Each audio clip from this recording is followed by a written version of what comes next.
I'd like to welcome everybody tonight to the Darlington City Council regular monthly meeting. Today is Tuesday, May the 7th at 6 o'clock. Mr. Edwin. Come up and say a little prayer for us, sir. Thank you, sir. You're welcome. All right, this is Reverend Nichols.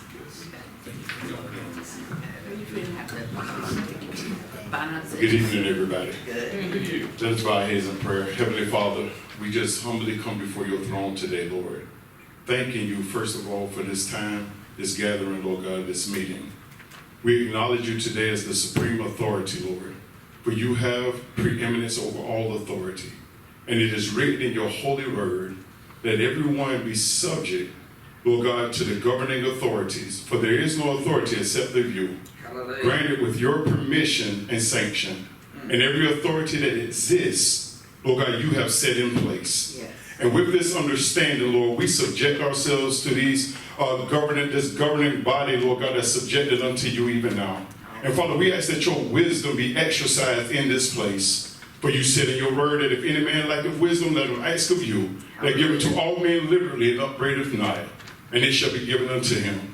And so we thank you for your wisdom to make right decisions, Lord God, to have insight, oh God, to know what to do and when to do it. And so we just thank you and we bless you that you be in this place, Lord, Yes. and that you be amongst us even now. We glorify and we bless you in Jesus' name. Amen. Amen. Amen. Everybody stand for the pledge of allegiance. Pledge allegiance to the flag the United States of America, and to the republic for which it stands, one nation, under God, indivisible, with liberty and justice for all. Thank you very much.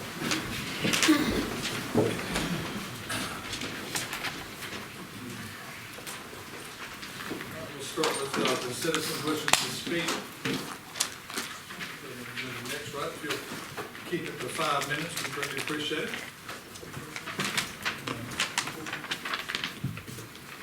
Hi, my name is Alan Hold Johnson. on. You want to approve that one? Approval of that? We got it, this is coming first. All right. Yeah, I got Mr. Johnson, I got Angela McRavin. Did you sign up on this, Angela? I did. Go good first, go ahead. Oh, okay. Go ahead. Well, good evening, and just wanted to take this opportunity to thank all of our citizens who attended our very first public forum on April 27th. Thank you all for coming out, for expressing your concerns, sharing your opinions, and making suggestions.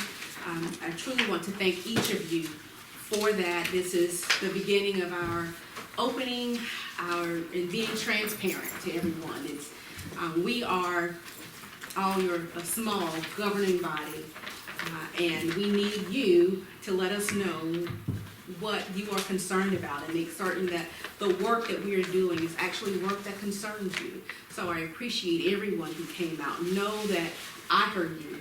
We heard you.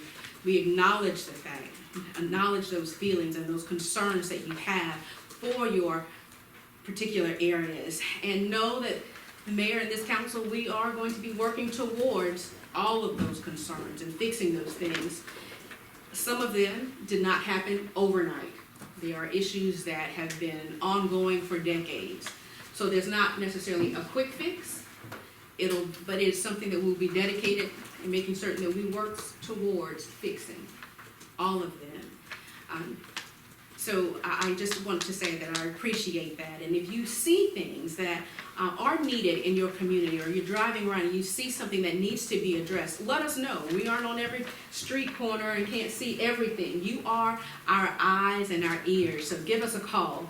You can go online to our contact information. The mayor said his number, he's answering his phone 24/7. So call him, call me. If you can't reach one of us, call until you can get one of another. Just let us know what's going on, because don't just assume that we know, because maybe we don't. But once you bring it to our attention, now it's in our court, and it's our ball to play and to make certain that we address it.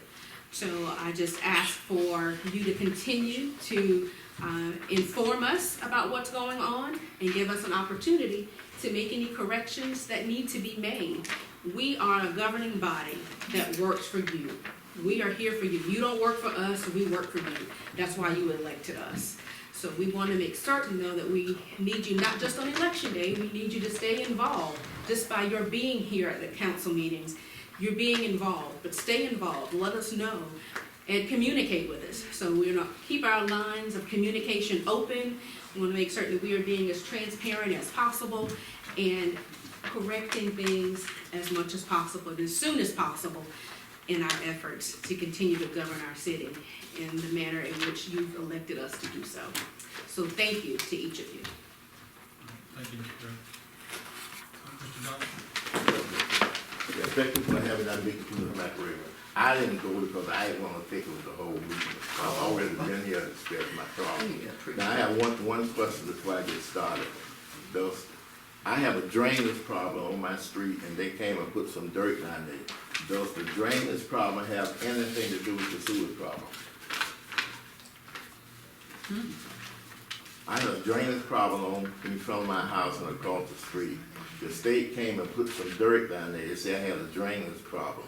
I want to know, does the drainage problem have anything to do with the sewer problem? On First Street. Yeah, At the end of First, right? yeah, where I live at. I want to know, does that drainage problem have anything to do with the sewer problem on Well, the I street? mean, I know we did some work right there at the, Well, on the corner. Yeah. We could just have them go out. Fix it. The state came to fix the road. They put sand, dirt down there. I'm asking, does that problem have anything to do with the sewer problem on Lee Street? I guess the water department need to go out and take a Yeah, look at take it. out the- make that So assessment. we'll make the notes so the water department can go out and look at it. Yeah, And then I can give you an yeah. answer. I mean, so the sewer and the drainage are two different things, or do they work together? Supposed to be two different things. But, okay, I'm gonna say supposed to be two different things.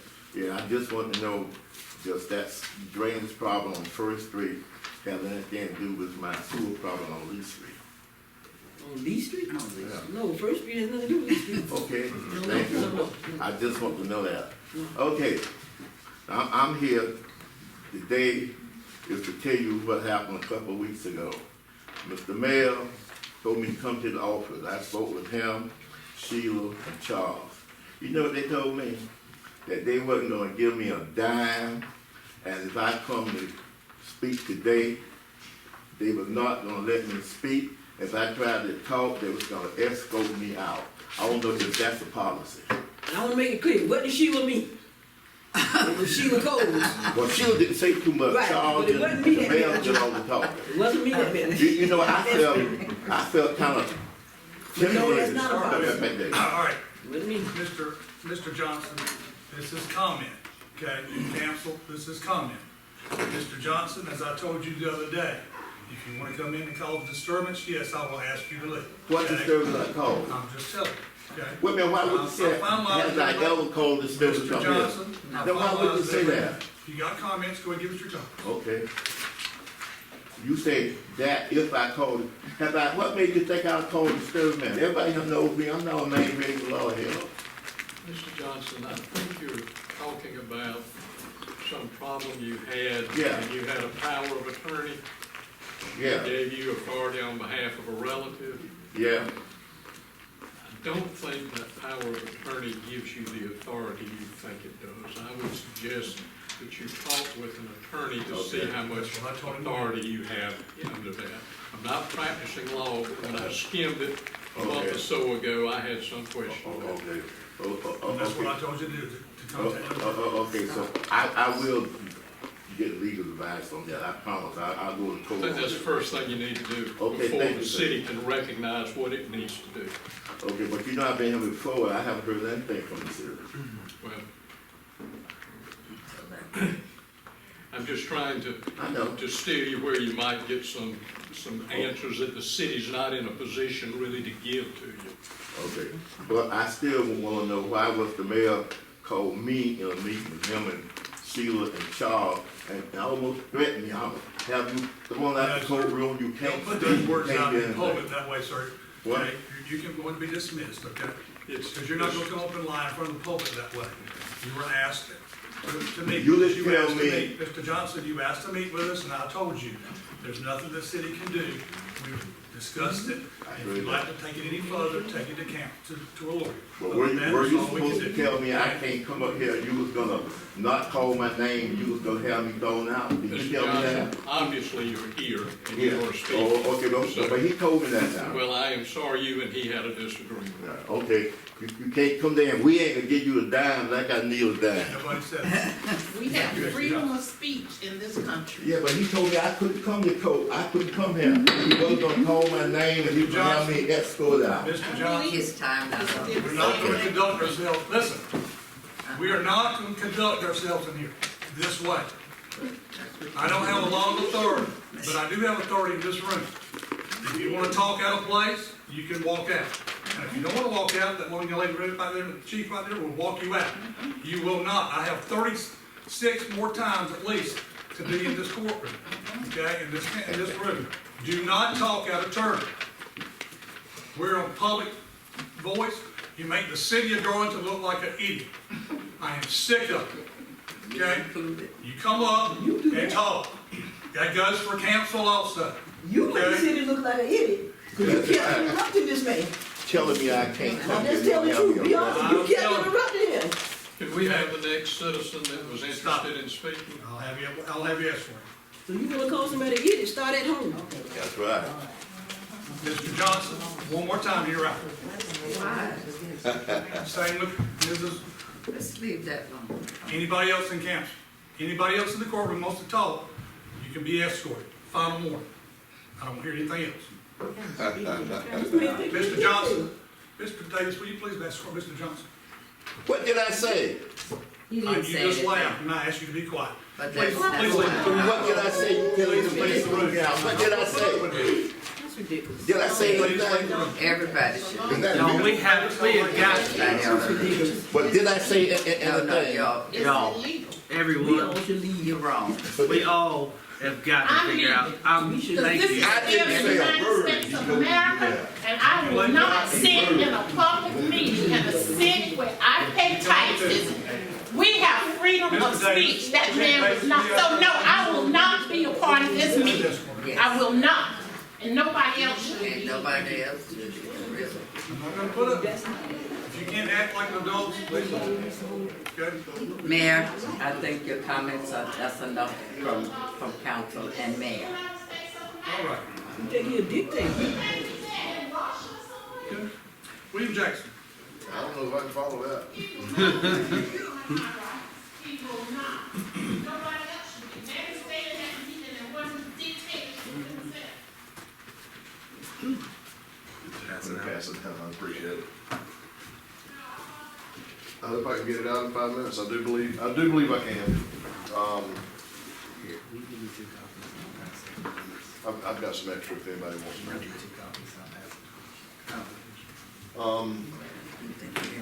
Looking on the city website on, proposed, creation of a TN zoning, which, from what's said is, traditional neighborhood zoning, which really, when you read into it, is kind of far from what I think of as a traditional neighborhood, in growing up. And it's pretty crafty, and non-disturbing language until you really look into, the chart and what you can do, property setbacks, how close things can be and stuff. First and foremost, if anybody thinks that I'm here and I'm against tiny homes and the little small ones that they're going to and stuff like that, I am not. I'm actually very much in favor of them when they're utilized right. One thing that really popped out in my mind was just one instance on the setbacks, which is side by side. If you look on the page that's got all of the information on there as far as setbacks and side by side and front yard, backyard, and all that stuff. If you look under the 10, minimum lot area is not applicable for residential or non-residential or the width of the property. So your property, if you can fit a 9-foot house on there, your property can be 9 feet.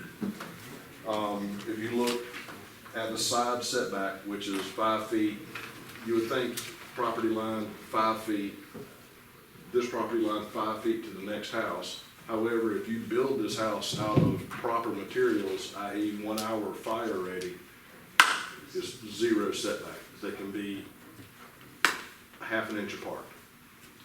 And then if you build a 14-foot house, that's 14 by 30, that'll give you 420 square feet. So every 14 feet, you can have a house with a 10-foot front yard and a 15-foot backyard.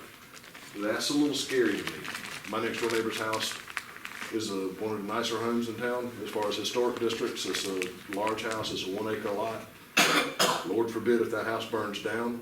Under this premise, there's no guidelines on country club, historic neighborhood, Oakdale, north side, south side. There's no rhyme or reason on where these could be put. And on my next door neighbor's lot, that's an acre, I did the math 2 hours ago. You could put 24 houses on that lot. 12 down one side, 12 down the other, but 60 feet still in there. So that does scare me tremendously, and I think this is probably one of the most dangerous ordinances there's been. I've been on the Historical Landmarks Commission for 20 years, and probably the Board of Zoning Appeals, and even the chair of the Board of Zoning Appeals for probably the last 10 or 12. This one worries me tremendously, but I did find a workaround. I know the properties that people want to build some houses on are the southwest and east side of town. Most all of those properties are zoned R6, which is the minimum setback. This piece of paper shows a 60-foot road width on the front of the property. Hadn't that been changed to 50 and just hadn't made it to the paperwork? I think Mike Sprott told me that had been changed to 50. That's correct. That's correct. So that would mean that lot would now, I'll get to it in a second, but there's a workaround to get that lot from 50 feet down to 30 feet, and the codes enforcement agent has the ability to do that without going in front of anybody, which speeds up somebody starting on a house, and it doesn't cost them the extra $200 to come in front of the Board of Zoning Appeals. And my change that I found in the ordinance, and I'm going to read what I would strike and what I would change. We need about 50 seconds. Say again? Give about 50 seconds. 50 seconds. Well, I'll try and read quick. Basically, there was a grandfather clause in there, and it said basically if you owned a piece of property when this went into effect, you could build a house on there. But once you died, that permission died along with it. If they would just reword that section right there and take the grandfather clause out and just make it read, where the owner of a traditional residential lot of record that previously contained a dwelling but does not own sufficient land to enable him to conform to the dimensional requirements of this ordinance, such lot may nonetheless be used as a building site, and the building official has the authority to issue a permit for the use of the property, provided that all applicable setback requirements are not reduced below a minimum of 40%. So that would be a workaround for getting houses built on the southwest side of town without going forward. I would put brakes, kind of slow down the T-end and just kind of give it some time, and let's think about that. Let's go with smart. Ms. Rose Pruitt?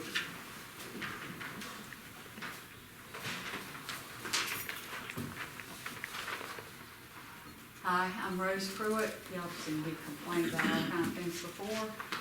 Tonight I'm here to talk about, pick up kind of where William left off with the traditional neighborhood, because I also read that proposed ordinance. And before I say anything about that, one of the things I really would like to impress upon council and mayor is the citizens would appreciate knowing what these ordinances are. They're very difficult to come by.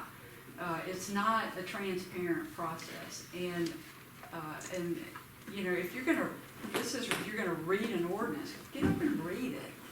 Tell us what it really says. I know that the traditional neighborhood is the one I'm going to talk about tonight too, and it is kind of lengthy when you throw in the charts. But I see that you're going to amend, you're going to also do a reading on 2024-05, which is to amend the program about vacant buildings. And, you know, that was something that we didn't even really, it was very difficult to, even when I asked to get a copy of that, it's poorly worded. And I can tell you as a state regulator, I enforce regulations every day. And these are not very well thought out. I don't know what, you know, hopefully the vacant building will be brought into a little bit more coherent language tonight so that everybody will know whether or not it's a vacant building. But about the traditional neighborhood, because again, I'm not very happy with that the way it is, because right now, it looks to me like if you put in this extra, if you vote on this ordinance and you put in this extra, I don't know what you call it, the TN designation, that you're saying that anybody can infill any property in any other zoning district just because you're trying to fill in some lots. And that's gonna cause chaos. I live in a historic district. I'm the chairman of the Historic Landmark Committee. We talked about this last night, and it's so very vague that right now, I don't know what your intention is, whoever wrote it, I don't know what your intention is, but your intention to me as a citizen looks like you're just gonna infill any property. And now back to, like William was talking about, I've lived in towns that had 0 lot line properties. They are a nightmare. I don't know why you bother to put a window in your home with that, because that's the first thing you see. You open your window and there's somebody next door 2 feet away looking back at you.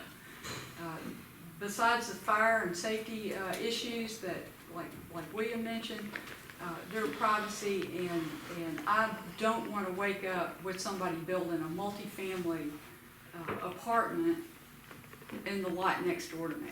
I really don't. That is going to destroy our historic neighborhoods. It's going to destroy anybody's neighborhood. So, no, you know, growth for growth's sake, that's the ideology of a cancer cell. And that's really not what we need here. There can be more thoughtful ways to get those in. I'm also on the Board of Zoning Appeals. We've had 2 houses on there, 2 properties on there that have come before us that, while I've been there, that have asked for variances on those setback lines. One we approved, one we did not. They had very different circumstances, and I'm not sure that that's not okay. I mean, there are a lot of things in that Renaissance plan that sound okay. They really aren't tailored to this community. They really aren't. And I appreciate that, you know, that we all want to see Darlington move forward and be successful. But we need to do that very carefully and very thoughtfully. And some of these, Minute. done, okay. 60 seconds. 60 seconds. Yeah, so these ordinances that are not well thought out, not very well put down on paper, believe me, I enforce federal regulations, and some of those are crazy. There's one that says you can do this, there's one that says you can't. Those are awful, and I'm not sure who's responsible for doing that, but there needs to be better oversight, and there needs to be better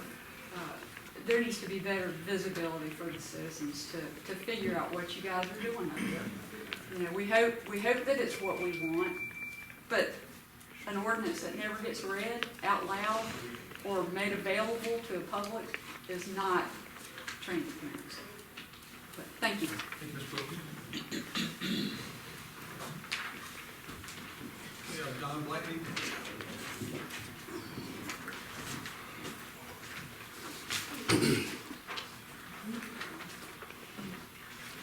Good evening, Council, Mayor. Good evening. My name is Don Blakey. I'm here to present to y'all my concern of on 129 McCoach Street and Magnolia Street. There are trees that are coming out of the ground onto the pavement of the roads. In front of my house, I mean, you can't, 2 cars cannot even pass one another on McCoach Street. Before, if you go further up, before right there at Magnolia, where you're doing the work, there's some pine trees that the roots are growing out of the ground clean into the roads. just wanna bring it to your attention, something needs to be done. Can somebody just take a look at it and see if something can be done? Because it almost been a bad accident in front of my house yesterday. That's because the tree roots is coming into the road to where one car gotta stop before another one comes by. They cannot come by together at all because of these roots are coming out into the streets. Just wanna bring that to your attention. Somebody take a look at it, please. That's 129, and what was the other street? The whole street is Bacote Street, all the way out to it, and Magnolia. Just somebody, just take a look at it. Take a look at that. Thank you. Maxie Hunt. Goes like Maxie. Max had just He left. just stepped out. I don't know if he's coming back, he just stepped out. This- Hey, bye.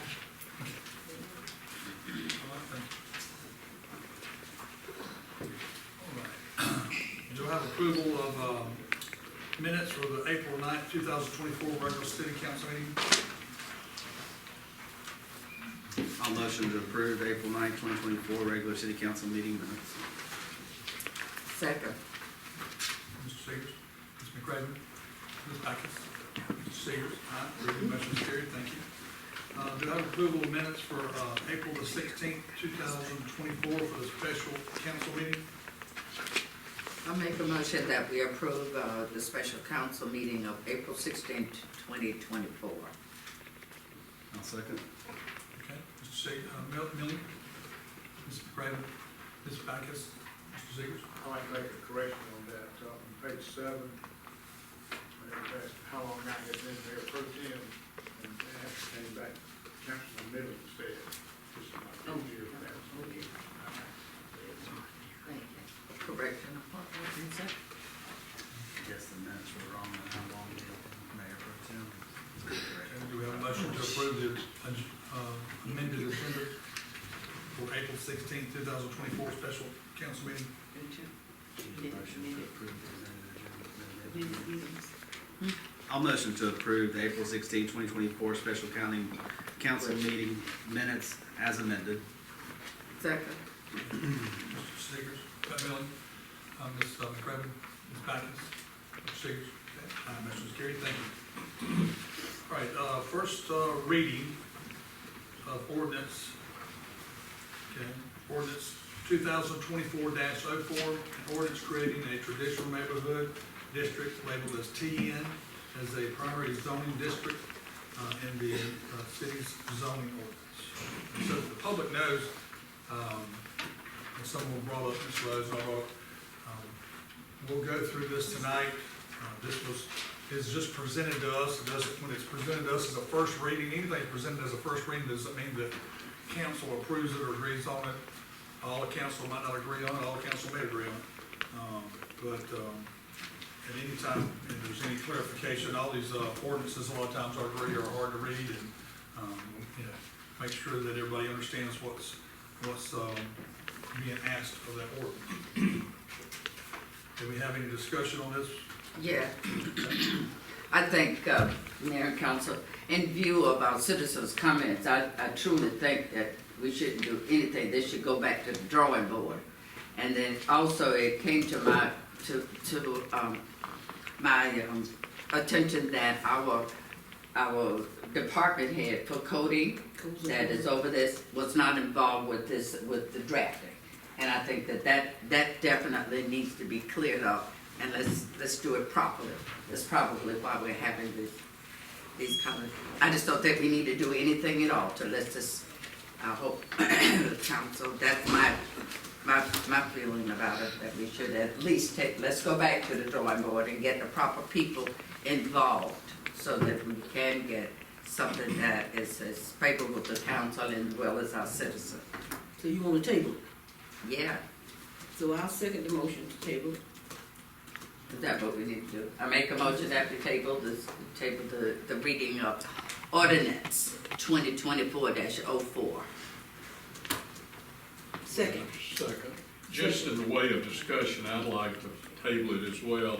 Some concerns I had were some that Ms. Pruitt had about some awkwardness of the wording. McRavin and I were talking, maybe need some minimum lot sizes. Yeah, but that's. Because if you got 5 foot side by side, if somebody plants a bush there and something catches on fire, it'd be hard for chiefs to get fire hoses in between the houses to fight the fire on the backside. I don't approve of, I want something in here to protect existing landowners such as Mr. Jackson, so that if it qualifies now, it can't be further subdivided so that it would become a non-conforming size lot, so that you don't have to worry about your neighbor further subdividing the property and all of a sudden you've got a high density situation right next to you. And I don't know, we've got a plat that we have seen previously, and I don't know whether we cannot identify the traditional neighborhoods by way of a plat and just designate that this is what's going to be a traditional neighborhood, and other neighborhoods would not be affected by it. So I think there are things that need to be done. Mr. Millie Myers.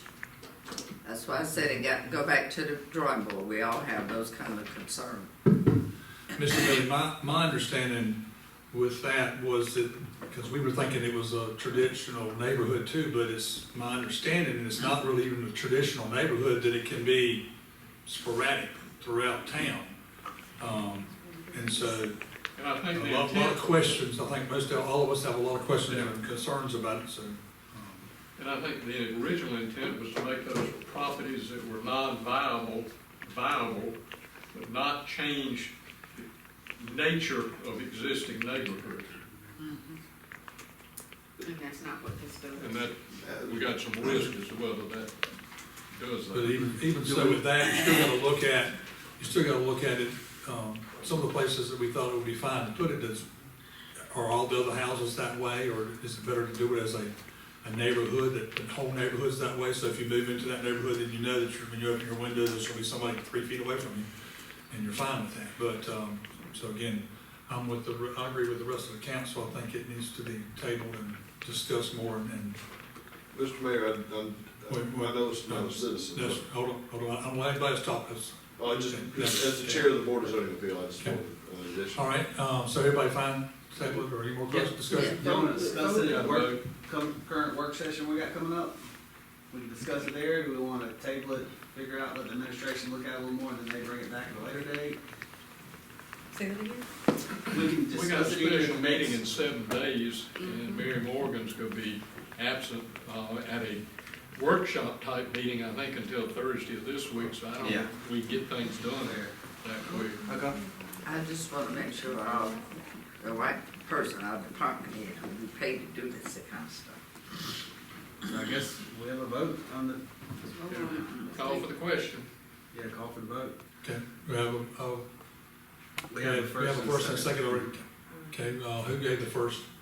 Elaine Reed. Really, who gave the second? Ms. Banks. Okay, Mr. Seegers? And Mr. Milling, keep it clean. Ms. McRavin? Okay. Mr. Gardner? Good. Mr. Seegers? Aye. Motion's carried. We'll table until further discussion. All right, thank you. Ordinance 2024. Question. Yes, ma'am. I think somebody made a comment about the work session on the 14th. Wasn't that work session only scheduled to do the second reading of this? So then I don't see the point of the work session on the 14th if it was only about I sure would love for it to quick be pushing council. this ordinance. Right. So technically, we really don't have a work session on the 14th. I thought we were doing The work next sessions work every session month. was on the 21st. So the work It session was is scheduled for the 21st. 21st, The Mary 21st. Morgan wanted a special meeting on the 14th just to Our push normal it, work push session this is the through. 21st. yeah, So, to expedite this. All right, ordinance 2024-05, ordinance amending chapter 18 of the Darlington Code of Ordinance by adding article 12, establishing a program for the identification and regulation of vacant buildings within the city. Okay. All right. I didn't receive any comments or anything about it, so items in county Florida. Well, let me read this for just a second, so we, as Mrs. Rose asked earlier, a vacant building means any structure built for occupancy of residential, commercial, or industrial use that is unoccupied. They've broken it down into three categories, and again, this isn't just for Mrs. Rose, but you questioned it. Three categories, okay? For example, before I read this, if you ride downtown and there's a building that was occupied, all of a sudden it's not occupied, somebody has moved out, that's not really a vacant building. There's a lot of different categories for what's not vacant. So category one is no current code violation on the structure or the premises. Okay, so the premise, the building, house, industrial site has no code violations, it's up to code. The building is secure and not boarded up. The building is structurally sound with no code violations. And C, the property is maintained to minimum code by owner or reasonable responsible party. That would be category one. And if you look back at the fee for it, category one is there's no charge. Category two, there's no charge. In category three, there's no charge for the first initial time. At the end of that year, if a year goes by and nothing's been done, then the fee changes. Okay? So to start with, there is no fee. You're given a year. So take, for example, if a building's been sitting there and there's nobody rented it out, they've tried to rent it out, a year later they have to pay a minimum fee. That minimum fee at that point for code one would be, my understanding is $100 for a commercial, not residential, commercial. Category one for a residential, there is no fee. Okay, so if you've got a house, for example, and it's up to code and there's nobody staying there, the building is structurally sound, there's no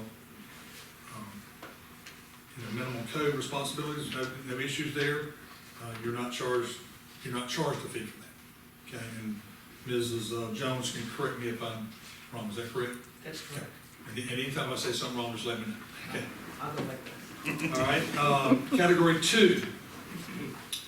This is now at a point that the minimum code violation, so there's some type of a code violation on the building or home. The building is boarded up and secured. Okay, so you ride by and the place looks boarded up, but yet nobody can't get in it. The building is structurally sound with minor code violations, and the property is not regularly maintained. Okay, so at that point, the first year is that's category two. It's still $0. At the end of that year, you've not done anything else with it. It still meets that same category. For a business, it's $150. For a home, it's $50. Okay, for the first year. If you go by on code category three, severe code violations.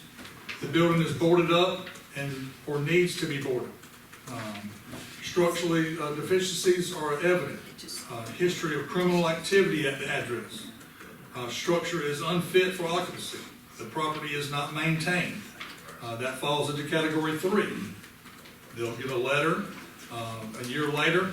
If it's still in that category three, and if it's a business, it's a $200 fine.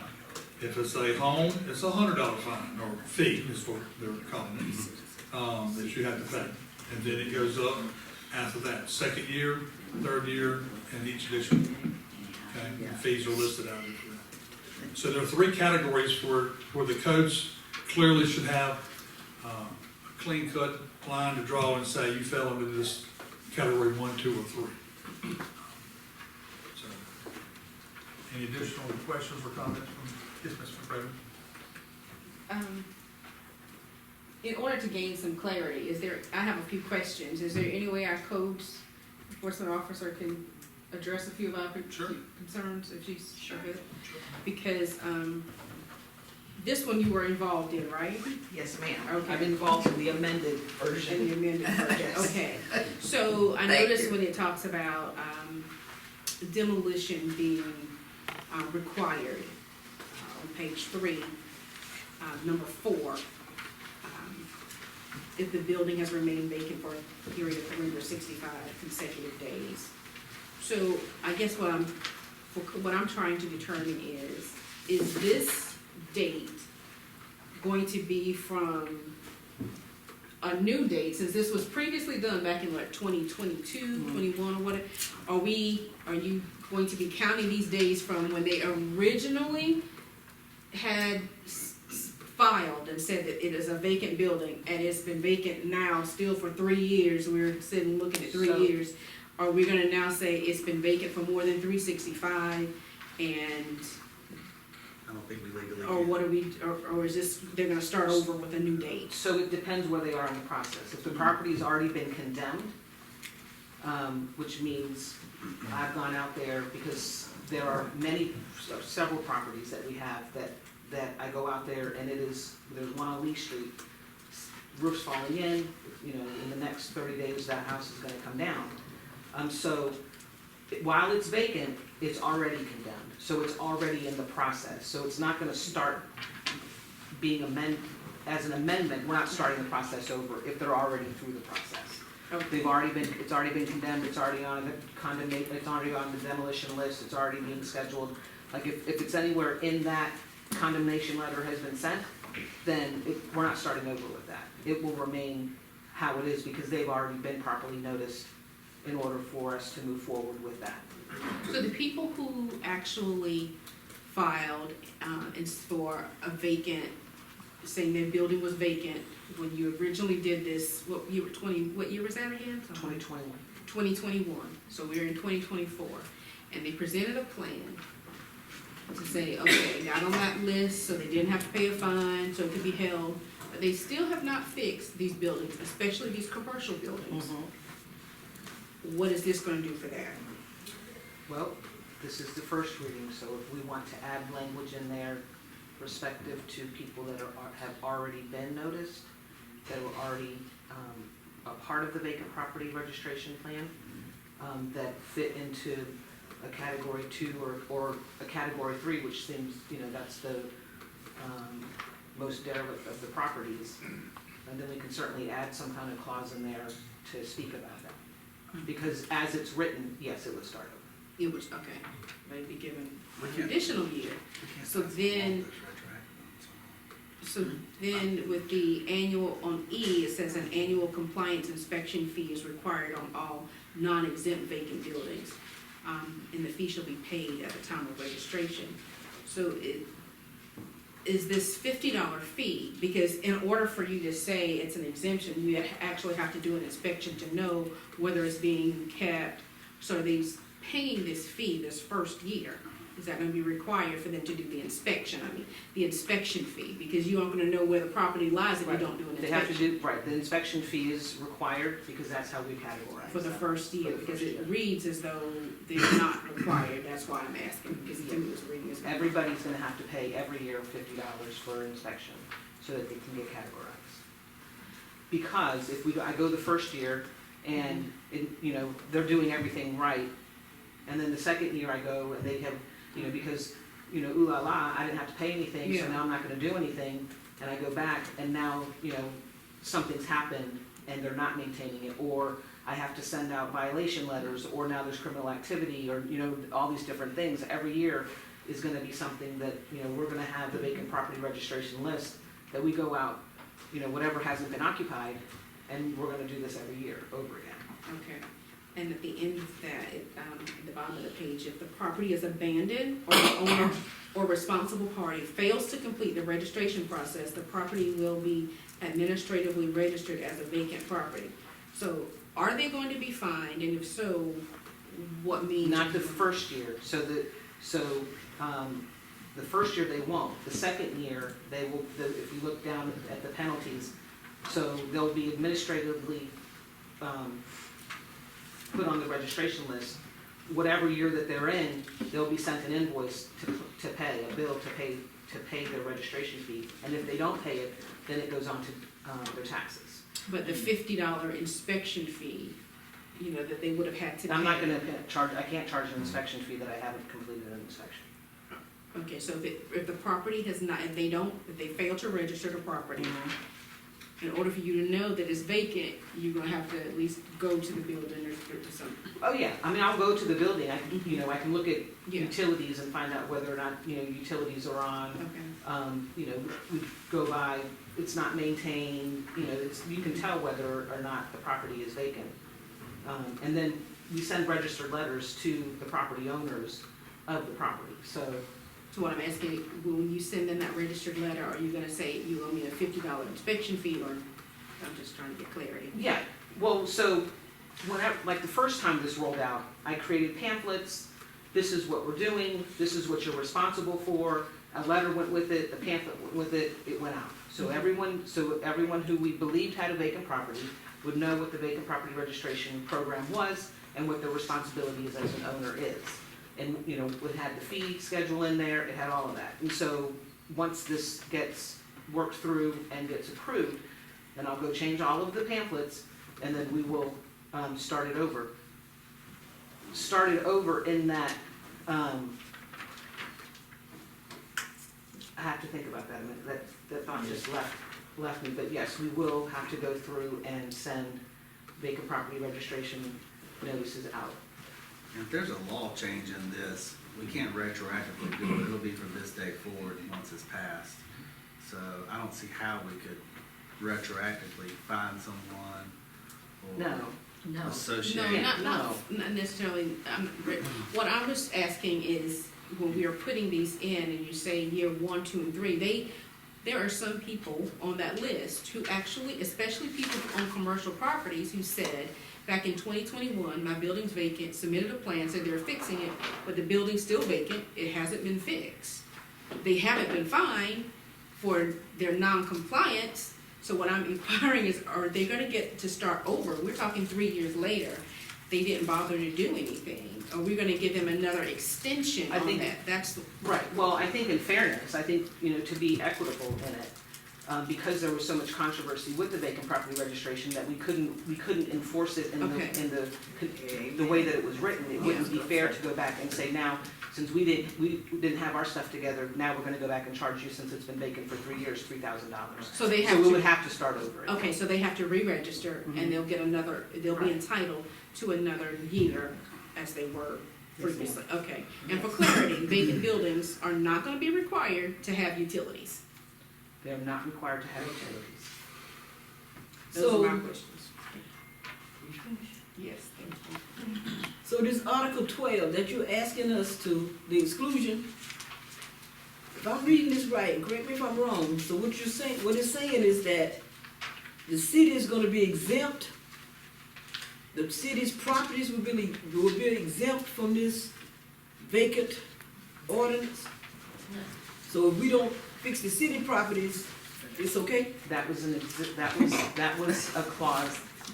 That was part of That's called for something different. well, that was part of the ordinance that I was not a part of, and I I didn't change see. that because that wasn't something that was, when I asked council to come to me about their concerns for the ordinance, what they felt as though needed to be changed. I have only changed the stuff that was talked about. That was never talked about. So no, ma'am, as it's written, the city does not have to pay a fine or a fee for having vacant property. So I'm gonna tell a citizen, if you have a property that's not up to par, we're gonna fine you. Fee, you have to pay a registration fee. Right, but the city is exempt. I only changed the ordinance. No, as I'm council. not saying you doing it, I'm just saying, did you read Well, we this? need to straighten that out. Absolutely. That's Well, the- I mean, that's what it's saying. I think. I'm just making sure I right, understand. Right, well, I think in Maybe I'm part, off track here, but- you know, I'm not saying you did it, no, I'm the just saying. city, a city am I building, understanding we're gonna it bill ourselves and then we're gonna pay ourselves. Okay. We got property, we should be held accountable to keep our property up, just like citizens are accountable. Well, and I Keep think their that, property well, up. and I think that all of, And I'm not blaming you, I'm not saying you have to do it, I'm just saying. But I also think that, and I don't know all of the property that the city owns in the city of Darlington off the top of my head, but I believe that most, if not all, of the properties that the city owns in this jurisdiction are held to category 1. It's on the side. At the very least, the first year. That section 12 is not a part of No, yours are. this ordinance 24-05. It looks like one thing is title 18 and another thing. This is what they want, it's on their Chapter agenda. 18, and that's, Bring snacks. no, but we hadn't reached that point. Sheila? Where went Sheila now? No, I'm getting my papers.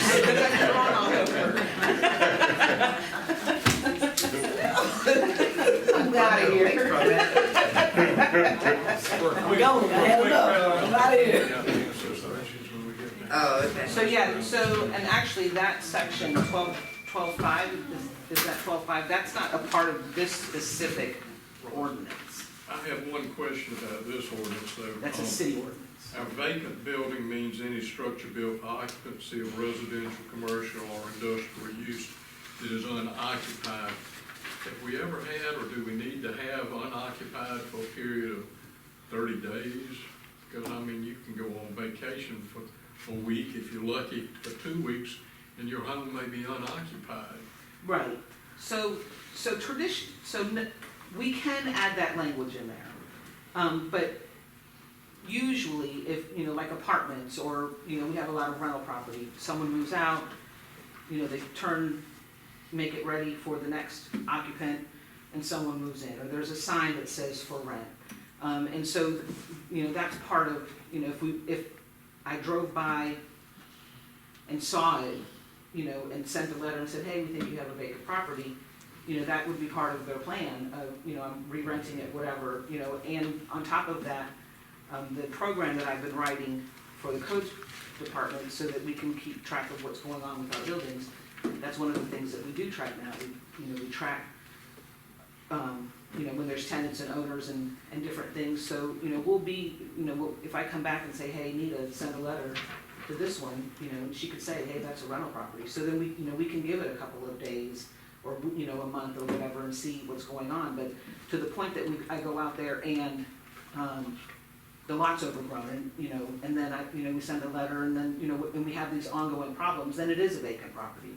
Now you do have to register it, you know, and you know, so we do have to take into account and have a little flexibility when we're talking about owners that are. I just remembered that we were talking about properties that people might have as guest houses, so when family reunions take place, families come in and house gets opened back up.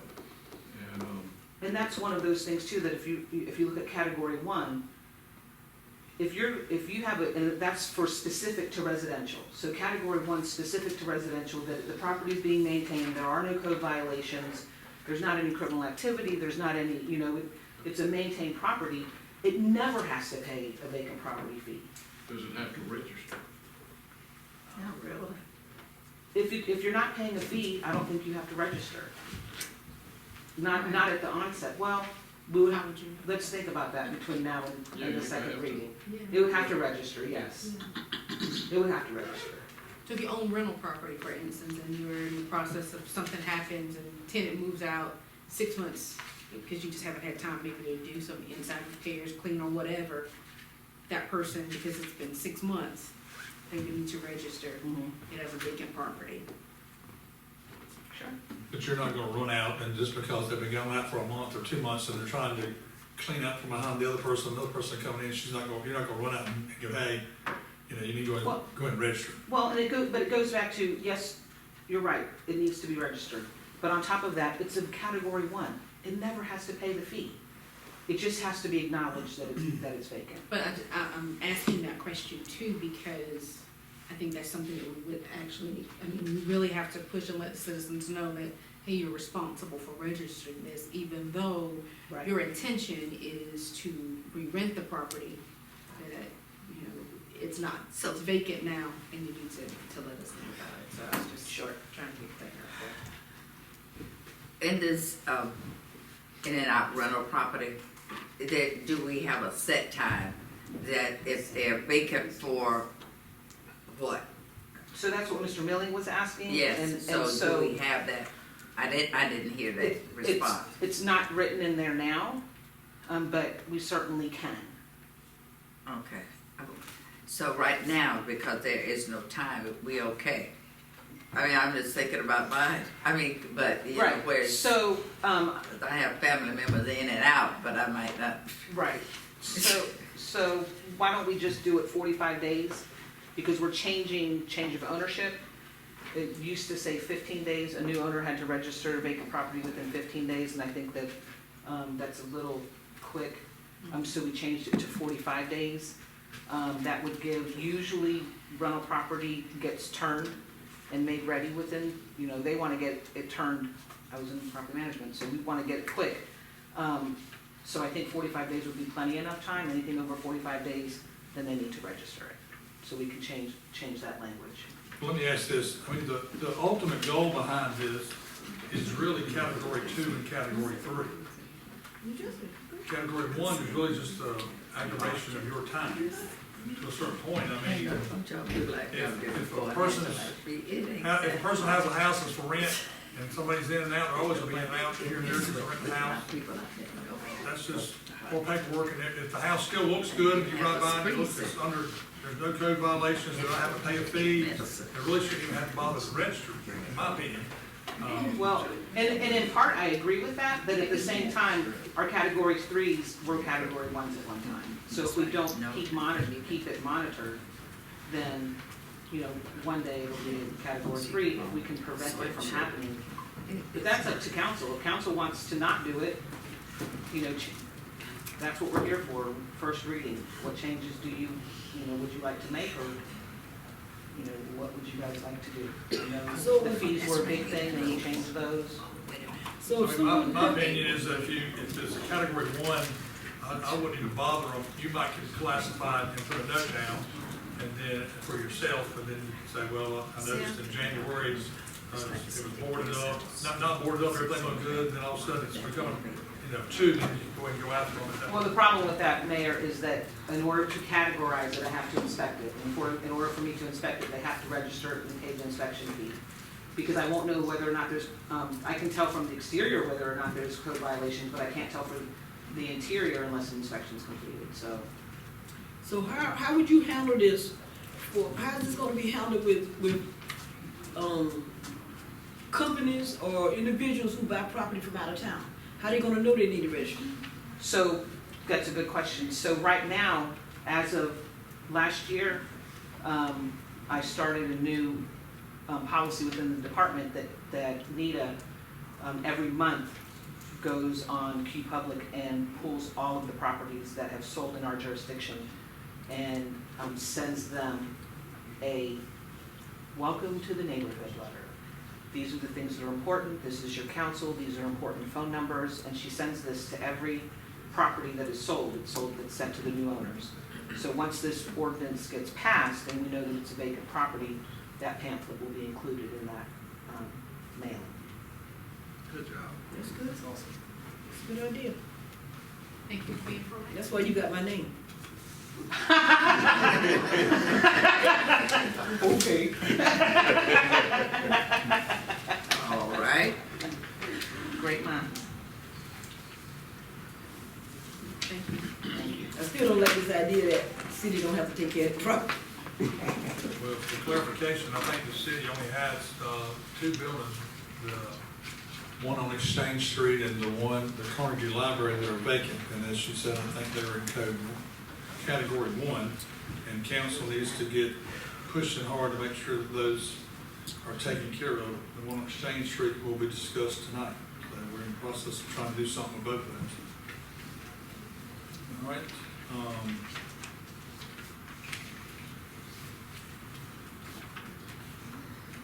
Thank you, Ms. Jones.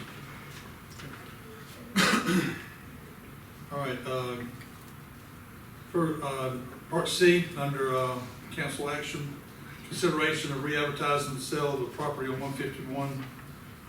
Did we receive any bids on that yet? Just want 3 acres. Okay. What you say? I didn't. We received one that was asked, I think it was the gentleman that came up. Yeah, they just wanted 3 acres. So we are gonna put it back out, is that what we're saying? Yeah. That's what we're asking, if you wanna put it back out for bid. Yes. And then council can I think got about someone whether or that's not, interested. is that you're interested in, what is he was interested in what he said the other day about cutting off the back part behind his event. Okay, so we'll put it back out. Okay. I think we probably need to address that at some point, not necessarily tonight, but actually consider, addressing that if, because I can understand him wanting to have that part that's right next to his venue so that he can expand, and we probably need to take care of that and address it before we actually sell it to some large corporation. I don't think a big corporation would care about 3 acres. Well, the part that he's asking for just kind of juts out to the side, so it wouldn't really hurt the integrity of the Yeah. property if council's interested in doing that. Exactly.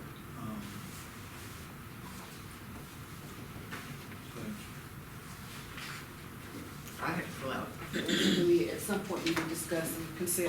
We can send this out to everybody, council, and then we can discuss this on the 21st.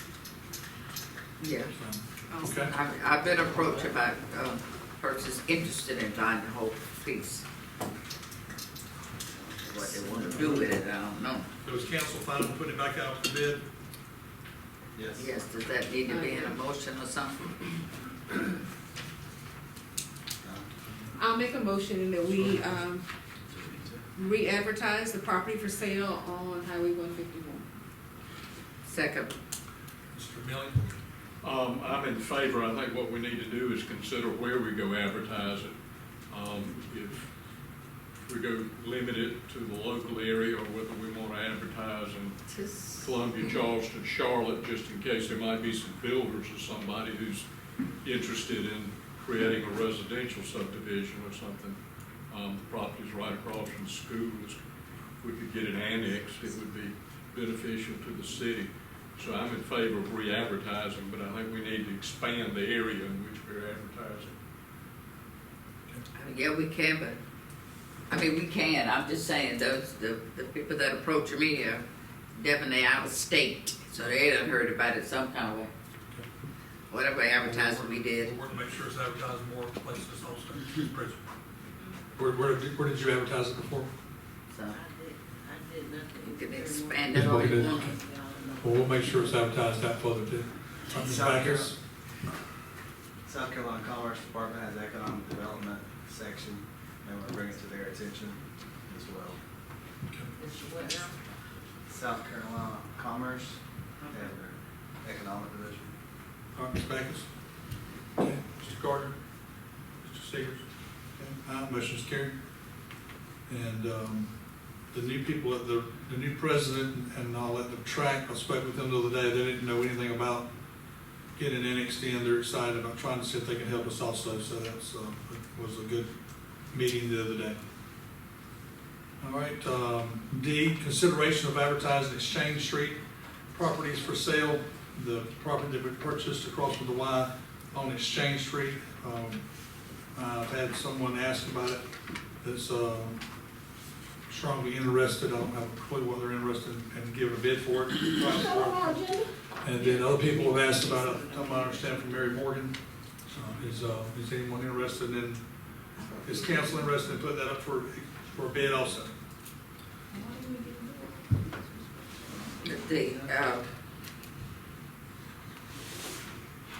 We talk about the area that we had, that the city bought for, parking lot area. Yeah. Right? Right. Oh, and we wanna sell it now? Well, I think it'd make a good parking lot. The city, the business, the master plan said that it would be usable. We've got people saying that they would like to remodel it, We don't need to sit on it, do anything with it. We need to tear it down, make it a parking lot, rebuild it ourselves, or sell it.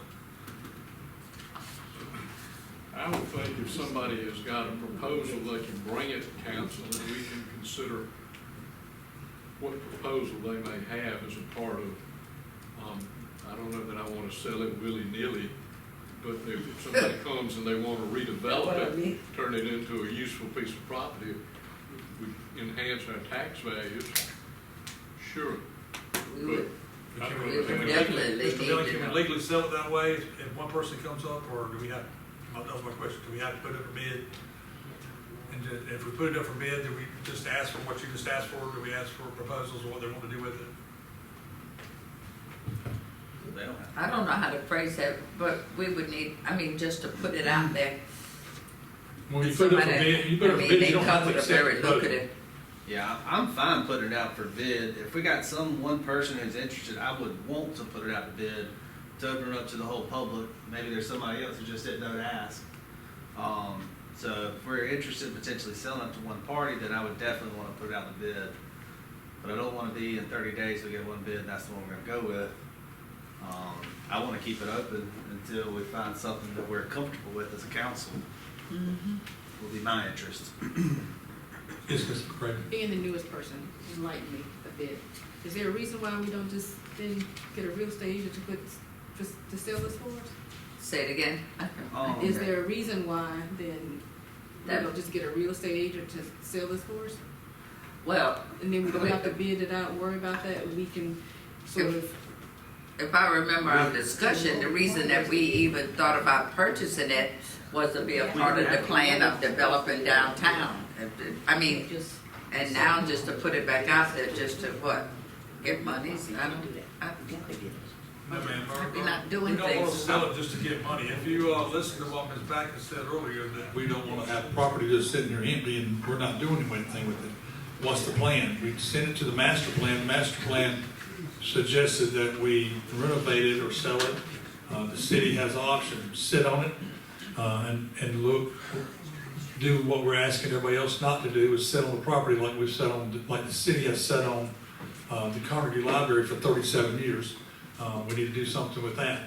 We need to do something with this building. What I'm asking council, what would you like to do with it? Would you like to fix it up? Would you like to sell it? Would you like to tear it down, and make a parking lot? My suggestion was a parking lot, but they say it's worth fixing. We have people that are interested. The more businesses we put down there would be better. But if we put it up for bid, you don't have to sell it.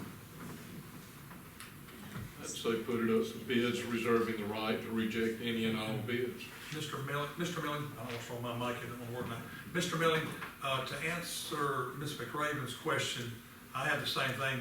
Are we not allowed as the city just to hire an agency to put a for sale sign out there and have a real estate agent try to sell it for the city?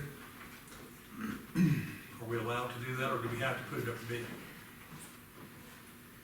I think the city can accept bids on properties, but in order to sell property, the city has to do it by ordinance.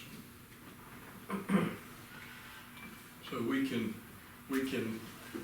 I think, hire agents to try to market properties for us. We can put things out for bid. But whenever we decide to do something, we have to do it by ordinance.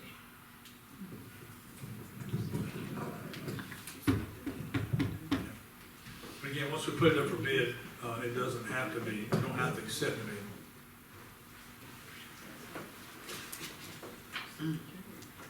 I'd like the motion to put the Exchange Street properties out for bid. Come back in 30 days, see if we got any. I want to put the dates, I don't like the 30-day mark. 60, 90? It's only 3 months?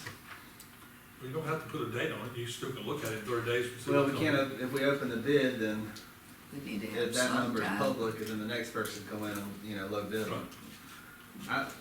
I guess I'd like to amend my motion. I'd like the motion that we put the Exchange Street properties up for bid at a 90-day mark. I'm so leery, but I guess so. I'll second. Mr. Milling? Okay, Ms. Backus? Ms. Reed? Mr. Sagers? Good. Motion is carried. Thank Stay you. there with it, So not we'll just, put it up for bid for 90-day mark. I don't see why we deal with that right now.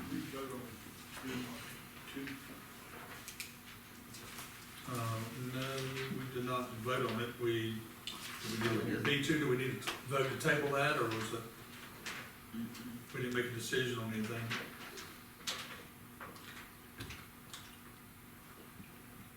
Curtis, We but need, we you really need to said, vote to Oh. table it, because we still want to amend that.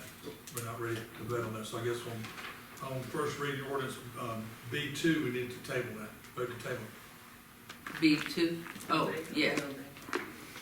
We didn't vote on it? No.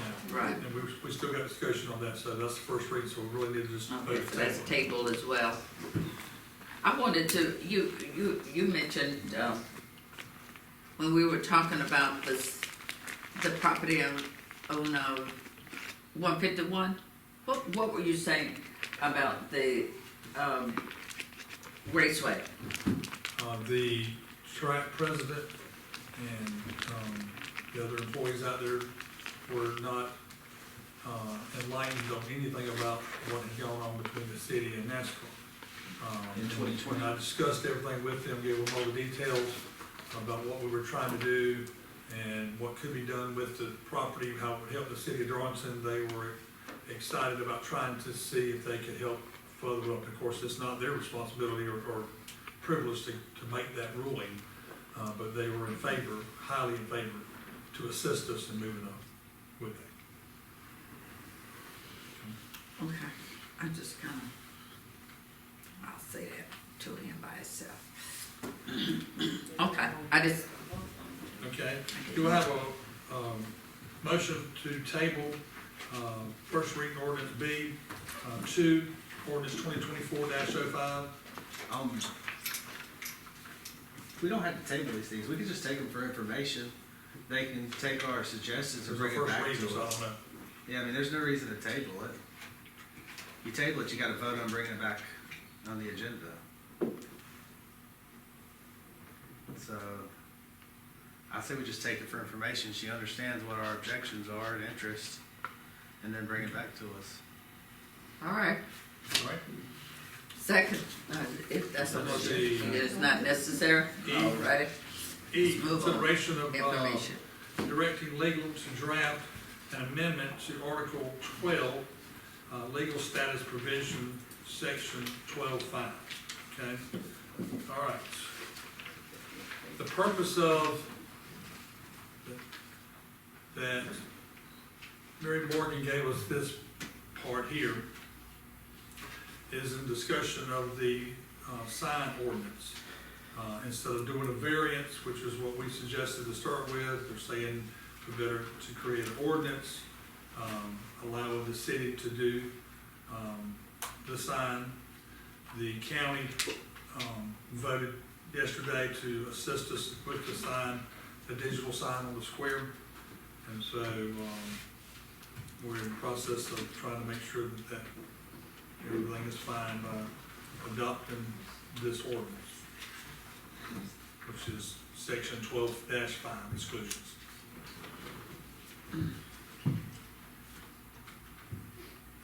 Okay. I mean, what, So right now, we want to put a digital sign on the square. oh, that's what we're talking about. And the ordinance prohibits us from doing that. Because of that, we would have to do a variance for our own property, or the county's property in this case. And this would allow us government agencies to not have to do that variance. And it would just go forward, be a little bit more streamlined for our abilities to act in an efficient manner. Where we at? And for clarity, this is just for the sign ordinance, No, this is. or is this also for things like All vacant inclusive. property and any other ordinances that we come up with? Is how I'm reading it to be blanket for anything, Mhm. but is that right? Correct, you are correct. That's how, okay. I've got that Okay, same what now? concern Which because one are you looking the at? ordinance is called Darlington zoning ordinance. And so if it makes a reference to this ordinance, then it would be making reference to the entire zoning ordinance. If we're just trying to get digital signage, maybe we need to take the section of the zoning ordinance that relates to digital signage and make amendments to it. Okay, is that on here? It doesn't say anything What about are we zoning. talking about? Say again. I I don't see where it says And anything that's on not zoning. just this. Well, the ordinance itself, Article 12, legal status provisions, is a part of the Darlington zoning ordinance. Citizens can't. So it makes reference to this ordinance, the ordinance that it is talking about, unless it's clarified somewhere different, is the entire zoning ordinance. And I think you and I probably share, that we're sharing the same concern here, that this council may not take advantage of it. But who's to say that 10 years from now, you get a council and mayor, or somebody who's in, who says, oh, well, now I can be exempt from the law and just do whatever they want to, that we're setting it up where anything could go on. I just don't agree with council should have privileges, the city should have privileges, that the citizens don't have the same privileges. When the citizens pay the taxes and the citizens pay the bills. I just don't agree with this. I'm sorry. Right. I just But can't see, agree with that at all. So would y'all, My thing is, why did we have to address it? I because mean, why was that, when did it come up that there was, I think it was addressed because we were trying to make changes so that we could get the, things worked out with the county to redo that sign up on the square. okay, yeah, I understood it. And our current zoning ordinance does not allow Mr. Jones, can I for get you to digital speak? signage.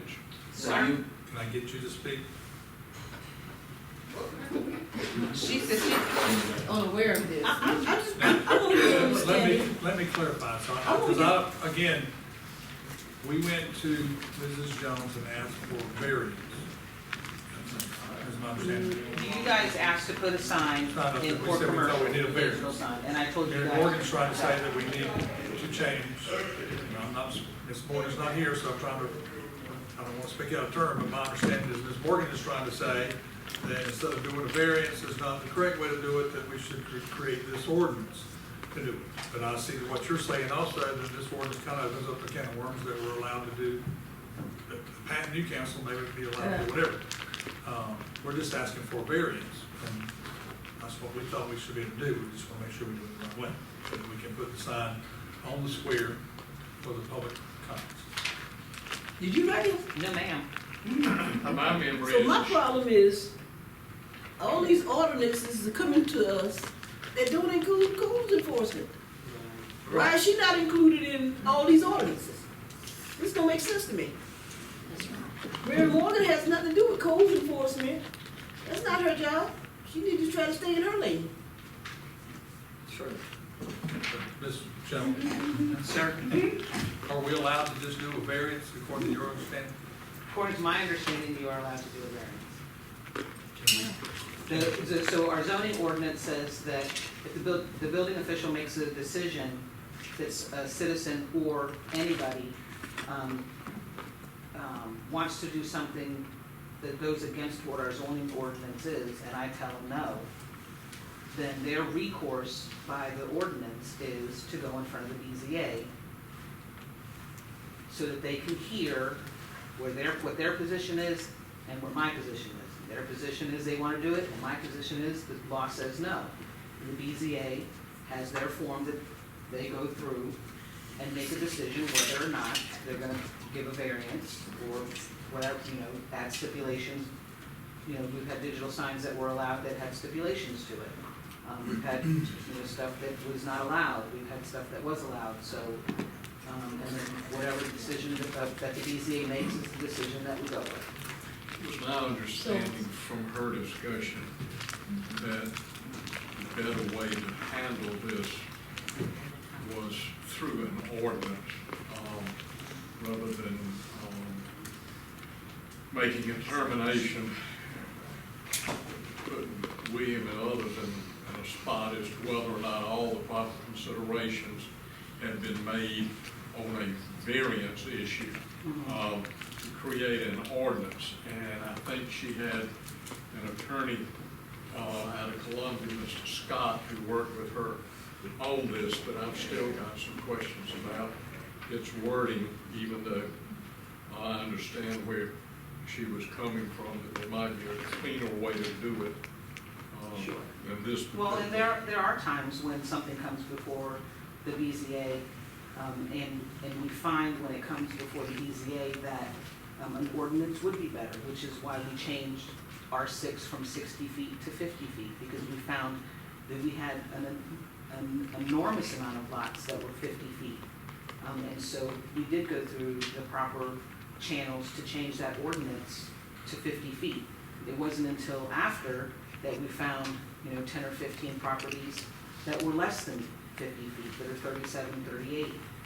So yes, sir, there are times when it's inappropriate, or not necessarily inappropriate, but not fair to the citizen if we have 50 properties that are 50 feet, and you look at the map of the city and it's obvious that it was developed that way because they're all rectangles, the same rectangle down 5 streets.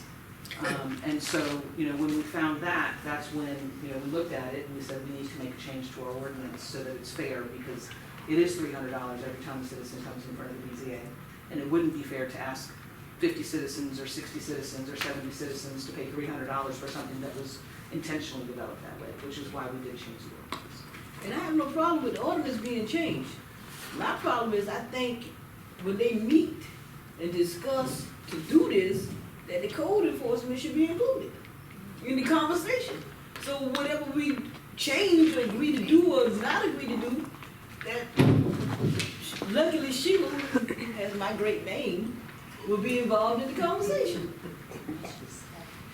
She's the person who has to enforce it. So she got to enforce the ordinance. That makes sense to me. So I don't think we should be passing this until we get a better understanding. Thank you, sir. All right, any further discussion? Okay. We will approach this on the next.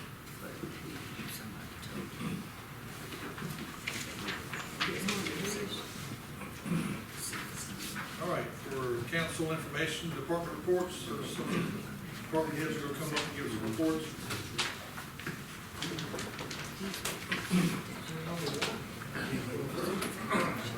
My wife said, we'll proceed to ours, so we've been through the meet, I'm going to excuse myself.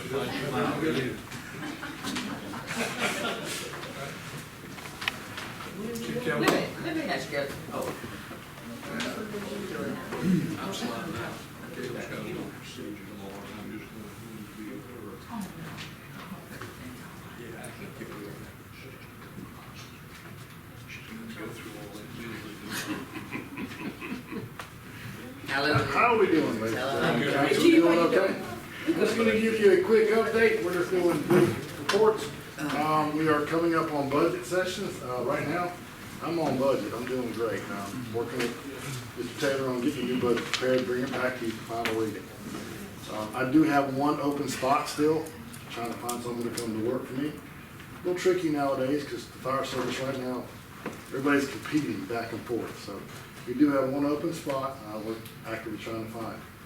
Other than that, we're just moving straight along, getting ready for the race week. Anybody have any questions for me? If not, Thank you, Chief. have a great night. Chief Davis. I'll show you for Good evening, council. Thank you for your time. I'll be short, because I know everyone has got other things to do. The police department is chugging along. We still are quite a few short. We have one that's going for physicals and psychological and all the stuff required to become a police officer. Anticipate offering them a position this week. As Fire Chief stated, we have budget work sessions coming up. No new trends in crime. Lock your doors. They are going neighborhood to neighborhood, pulling door handles in Darlington County, and Florence. Lock your car doors. How many short are you? 5. You 5 officers, sure? Yes, ma'am.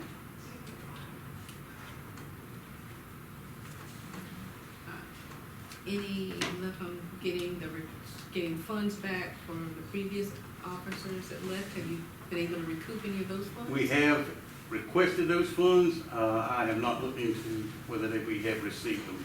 I will look into that and do an inspection to see if they come in or come through. Did Duke partner in crime show up yet? Has not yet. No?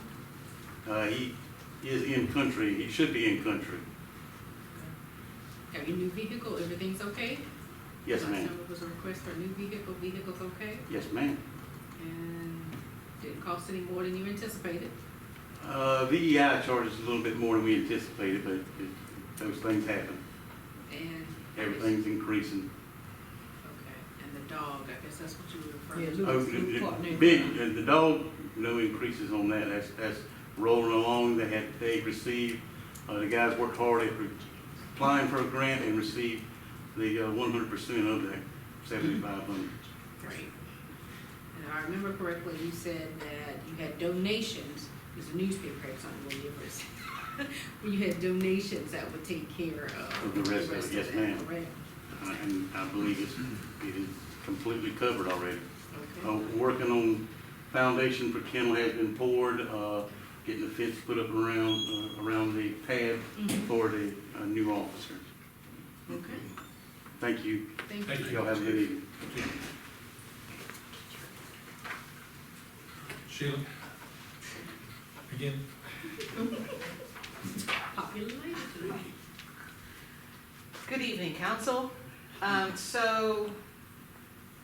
Tomorrow, the first ad for bidding out for a new demo company so that we can get 3 houses down before this fiscal year is over. We'll be receiving bids until the 22nd, and then we will open them, pick someone, and get houses down. I think the first house is scheduled to come down the first week of June. Every week after that, I can't 3 hear houses. you. The first house, can you hear? And then I don't know how these work. This one? Hello? Hello? Might just talk a little louder and I hear. So the bids, the first ad is gonna go out for a new demo company tomorrow in the News and Press. It'll go on the city website. We will accept bids until May the 22nd, and then the first house will come down according to the schedule that's in your package, the first week in June, and each week for 3 weeks, and that will use up most of the $17,000 that's left. It'll leave about $3,000 for overgrown properties. I've already sent out 21 when the update went out. I've sent 7 more since then for overgrown properties. So it'll allow us to get those cleaned up if the owners don't. They've been pretty responsive. When we put the $500 sticker on there that says next one will be $500, fine for being a habitual offender. So we've gotten very, very responsive citizens because of that. It has the new investment updates as far as permits that have been pulled and what's been going on. The undisclosed coffee shop had their first delivery for erosion control, so they are going to be breaking ground in the next couple of weeks. So hopefully we'll have that soon. So you know where Patriot or Bill, whatever it is, Chevrolet is. The furthest corner, if you're standing in front of the old Verizon building looking at it, at the flags, the furthest parking lot over north, right next to the urgent care. There's the urgent care, there's the street, and then there's the parking lot. They are getting a portion of that parking lot, and that's where the undisclosed coffee shop is going. Okay, I was wondering where it would go. Thought it was only about Pizza Hut, but thank you for clarifying. No problem. All right, thank you. All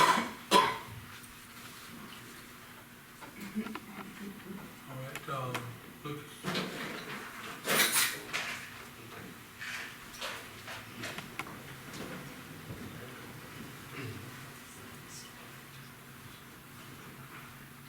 council, Mr. Mayor. So street department sanitation as well as city garage. A little louder for me. Ma'am? I said a little louder for me. So for street department sanitation as well as city garage, as most of you know, I assumed the role back on the 15th of April. So I really can't get a full update for the entire month. I can tell you for this past half month, we've made great strides in better communication in between inter-departments. And we're also working on getting a better set schedule for like our grass crews, being set locations at set times. Of course, that will deviate due to certain events coming up, working on certain areas that's been lacked on in the past. Right now, I do have a schedule. I did not have time tonight to make copies for everyone, but if everyone would like to see copies, I can produce them after council meeting. I've hit the ground running, needless to say. The guys out there, one of the first things I told them, we're working as a team. There's no more going to be individual working. We all do everything together, and they've seen that. This past Saturday, I was out there with a weed eater just like the three guys that showed up at work. We were making stuff happen. The morale has boosted dramatically, and in return for that, the performance of the workers have dramatically boosted and increased. We've got a few things that we're still working out. Playing catch up, but there's still great things to come. I've got a few projects in mind. We're doing budget workshops almost 2 or 3 times a week, so we can get our budget squared away and produced to y'all, and hopefully approved. And there's been great changes. And of course, anytime y'all ever have any questions, feel free to reach out to me. I'll be able to clarify as much as I can with what information I have so far. And if not, give me a little time, I'll have more information for you. All right. Thank you. Thank you. Where's the water department? He's not here.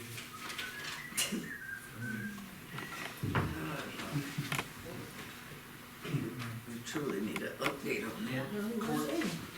The water department not here. Hey, I'm Melissa. I don't know if I've met all of y'all before, but I'm in the clerk report.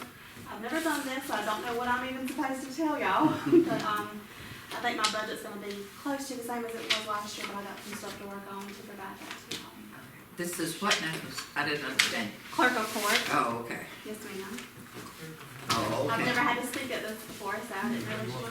Oh, okay. Girl over there. Melissa, yes, ma'am. Yeah, everything's good, yeah. Thank you.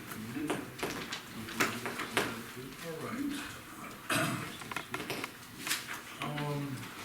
The courthouse is nearing completion also. They don't have an exact date yet, they're looking really good over there. The museum, the Darlington County Museum, will have its grand opening on May the 18th at 10 o'clock. It's a Saturday. Everyone's welcome to attend. It is a tremendous amount of work and looks really beautiful over there. If you've not been in yet, they've done a great job. It's on Hewitt Street behind the new courthouse. But it is May 18th. Okay? 2 Saturdays. Consideration of re-advertising. I'm not sure what that was supposed to be about. I'm not sure. Bill left before I could ask him on that. City manager? Re-advertising the city, is that for the city manager? Where are we at with the city manager? The next year coming in, I think the 27th will be the last day. 22nd? And then, y'all can decide what you want them to do. I mean, you know how many we've gotten so far? 15.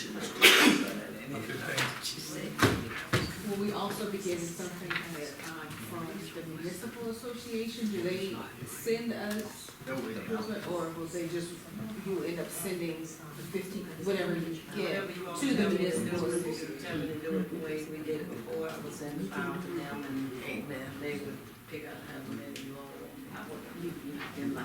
That predates me, so. Once the deadline comes, which is the 22nd, then at that point, if that council agrees, then you can just go ahead and tell her, you can go and tell her now, at the end, on the 22nd, when she's got all the applicants in, she can send it to the municipal association and have them send us back the top 2, 4, 5, 10, 8, whatever you want. What now? I thought we had done kind of work that out. What are we doing now with the application? We've only agreed to take the applications. Do you want to go ahead and tell her on the 22nd or 23rd, the 22nd is the last day, on the 23rd, she can go ahead and send those to the municipal association for them to review. Would you like for her to tell the municipal association that you would like to have the top X back? Top 5, 10, 8, whatever you want. Real simple. Yeah, sounds good. That's fine. I want to keep the advertisements open though. I don't want to take them off until we finalize who we're going to choose. For real.